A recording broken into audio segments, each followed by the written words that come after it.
അഹങ്കാരിയും ജാടയുമായ മമ്മൂട്ടിയോട് മേലെ കൺമുന്നിൽ വരരുതെന്ന് ശ്രീനിവാസൻ പറഞ്ഞു. ഈ പടത്തിലേക്ക് അഭിനയിക്കാൻ വേണ്ടി ബുദ്ധിമുട്ടുകയോ അതിനായി ഇങ്ങോട്ട് വരികയോ വേണ്ട. ഈ പടത്തിന്റെ ഷൂട്ട് നടക്കുമ്പോൾ ആ ജില്ലയിൽ പോലും നിങ്ങൾ ഉണ്ടാകരുതെന്നും ശ്രീനിവാസൻ മമ്മൂട്ടിയോട് പറഞ്ഞു. മമ്മൂട്ടിയും താനുമായുണ്ടായ പിണക്കത്തെക്കുറിച്ച് മനസ്സ് തുറന്ന് ശ്രീനിവാസൻ. മമ്മൂട്ടിയെയും മോഹൻലാലിനെയും കുറിച്ച് പലപ്പോഴും ശ്രീനിവാസൻ തുറന്നു പറച്ചിലുകൾ നടത്തിയിട്ടുണ്ട്. എന്നാൽ അതിലൊന്നും അവർക്ക് യാതൊരു നീരസവും തോന്നാറില്ലെന്നാണ് ശ്രീനിവാസൻ പറയുന്നത്. ഒരു ഓൺലൈൻ മാധ്യമത്തിന് നൽകിയ അഭിമുഖത്തിലാണ് ശ്രീനിവാസൻ മനസ്സ് തുറന്നത്. മോഹൻലാലിന് നീരസം അശേഷമില്ല എന്നാണ് ശ്രീനിവാസൻ പറയുന്നത്. അതേസമയം മമ്മൂട്ടിയുമായി പലപ്പോഴും ഏറ്റുമുട്ടുമെന്നാണ് ശ്രീനിവാസൻ പറയുന്നത്. പിന്നാലെ കഥ പറയുമ്പോൾ എന്ന സിനിമയുടെ ചിത്രീകരണ സമയത്തുണ്ടായ പ്രശ്നത്തെക്കുറിച്ച് അദ്ദേഹം സംസാരിക്കുന്നുണ്ട്. കഥ പറയുമ്പോൾ എന്ന സിനിമയുടെ സമയത്ത് ഞങ്ങൾ ഭയങ്കരമായി ഏറ്റുമുട്ടി. ഞാനും മുകേഷും കൂടെ നിർമ്മിച്ച സിനിമയായിരുന്നു അത്. കഥ നേരത്തെ മമ്മൂട്ടിയോട് പറഞ്ഞതാണ്. പിന്നീട് അഡ്വാൻസ് നൽകാൻ ഞാനും മുകേഷും അദ്ദേഹത്തിൻ്റെ വീട്ടിൽ പോയി. നിങ്ങളുടെ കയ്യിൽ നിന്നും അഡ്വാൻസ് വാങ്ങണോ? അത് വേണ്ട, ആ കാശ് വേറെ ആർക്കെങ്കിലും കൊടുത്തോളൂവെന്ന് മമ്മൂട്ടി പറഞ്ഞുവെന്നാണ് ശ്രീനിവാസൻ പറയുന്നത്. നിങ്ങൾ പൈസ വാങ്ങിയിട്ടല്ലേ അഭിനയിക്കുന്നതെന്ന് ഞാൻ ചോദിച്ചു. അത് ഞാൻ വാങ്ങേണ്ടവരുടെ കയ്യിൽ നിന്നും വാങ്ങിക്കോളാം, നിങ്ങൾ എനിക്ക് തരണ്ട. നിങ്ങളുടെ കയ്യിൽ നിന്നും ഞാൻ വാങ്ങില്ല എന്ന് മമ്മൂട്ടി പറഞ്ഞു. എന്നാൽ ഓവർസീസ് റൈറ്റ്സ് എഴുതട്ടെ എന്ന് ചോദിച്ചു. അത് നിങ്ങൾക്ക് ഞാൻ നല്ല വിലയ്ക്ക് വിറ്റു തരാം, പക്ഷേ നിങ്ങളുടെ ഒരു പൈസയും എനിക്ക് വേണ്ട.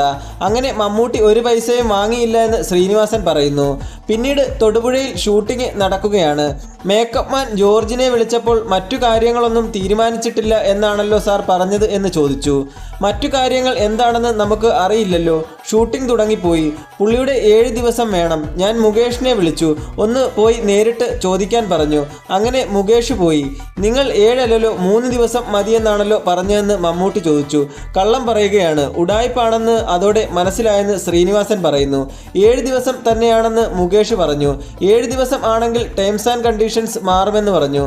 മൊത്തം തട്ടിപ്പാണെന്ന് മനസ്സിലായി. ഞാൻ ഇക്കാര്യം ഇന്നസെന്റിനോട് പറഞ്ഞു. അവനോട് പോകാൻ പറ, മോഹൻലാലിനെ വിളിക്കുമെന്ന് ഇന്നസെന്റ് പറഞ്ഞു.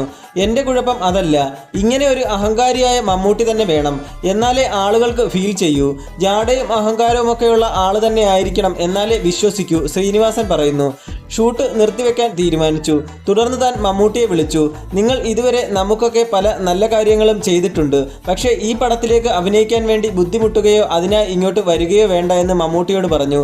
ഈ പടത്തിൻ്റെ ഷൂട്ട് നടക്കുമ്പോൾ ആ ജില്ലയിൽ നിങ്ങൾ ഉണ്ടാകരുത് എന്ന് പറഞ്ഞ് ഞാൻ ഫോൺ വിളിച്ചു. മമ്മൂട്ടി തിരികെ വിളിച്ചതിന് കണക്കില്ല. നാട്ടിൽ പാട്ടായാൽ ഇമേജിനെ ബാധിക്കുമോ എന്ന് കരുതിയാണ് വിളിക്കുന്നതെന്നും ശ്രീനിവാസൻ പറയുന്നു. ഒടുവിൽ മമ്മൂട്ടി മുകേഷിനെ വിളിച്ച് തനിക്ക് പൈസ വേണ്ട, എത്ര ദിവസം വേണമെങ്കിലും വന്ന് അഭിനയിക്കാമെന്ന് പറഞ്ഞുവെന്നാണ് ശ്രീനിവാസൻ പറയുന്നത്. അപ്പോൾ ഇന്നത്തെ വീഡിയോ ഇത്രയേ ഉള്ളൂ. നിങ്ങളിൽ പലരും നമ്മുടെ ചാനലിലെ വീഡിയോ ഒക്കെ കാണുന്നുണ്ട്, നല്ല നല്ല കമൻസുകൾ ചെയ്യുന്നുണ്ട്, ലൈക്ക് ചെയ്യുന്നുണ്ട്. പക്ഷേ പലരും ചാനൽ സബ്സ്ക്രൈബ് ചെയ്യാൻ മറന്നു പോവുകയാണ്. നിങ്ങളിൽ ഒരു 90% ആൾക്കാരും ചാനൽ സബ്സ്ക്രൈബ് ചെയ്യാതെയാണ് വീഡിയോ കാണുന്നത്.